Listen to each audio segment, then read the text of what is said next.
From UFOs to ghost and psychic powers, history is riddled with unexplained events. You can turn back now and learn the stuff they don't want you to know.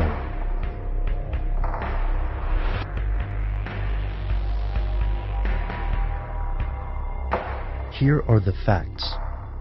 An odd story hit the papers in 2009. Two Japanese nationals were detained in Italy. Originally, reports claimed the two men were trying to enter Switzerland with $134.5 billion in U.S. bonds. Later amendments claimed these bonds were fakes, and the story disappeared almost entirely from the news. During 2009, at least two other similar busts occurred, each swiftly forgotten in the news cycles. This wasn't the last we'd hear of these mysterious bonds. In 2012, Italian prosecutors said they seized $6 trillion in U.S. bonds from safety deposit boxes at a Zurich bank.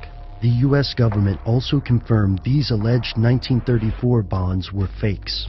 From World War II German forgeries of the British pound to North Korean supernotes today, counterfeiting is an unfortunately common crime. So why do so many people think there's something more to this story? If those bonds are real, then who on earth would own that much money? Here's where it gets crazy.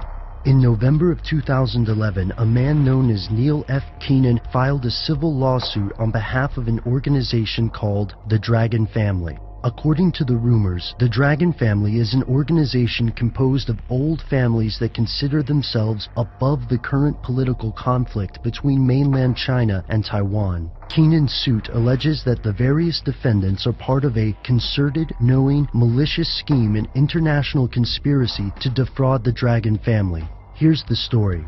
Between the world wars, China's finance minister T.V. Song and Henry Morgenthau, the U.S. Secretary of the Treasury, struck a deal to protect Chinese assets in case of a widespread war with Japan. The U.S. purchased about 50 million ounces of silver and leased a large amount of gold from the nationalist Chinese government. These metals were exchanged for certificates and sent to the U.S. The certificates allegedly became a cornerstone of Taiwan's wealth. When the Nationalist Party fled to Taiwan, they appointed the Dragon Family to safeguard these remaining certificates and wait for the time to redeem them with interest. It's an intriguing story, but there are several problems. First, the Federal Reserve claims the specific currency described in this lawsuit doesn't exist. Secondly, the alleged bonds and certificates have several noticeable spelling errors. Those who believe the bonds are genuine say these errors are purposeful, as a way to keep the U.S. from having to repay the debt.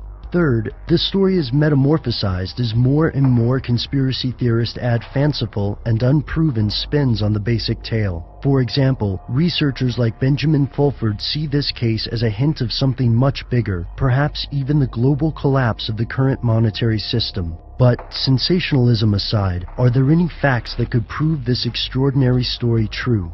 Currently, the answer is no. Counterfeiting schemes are, again, fairly common, so much so that the Federal Reserve mentions several on their website. However, it is true that Neil Keenan has taken the Italian police force, UN head Ban Ki-moon, and numerous other organizations to court on behalf of this Dragon Family.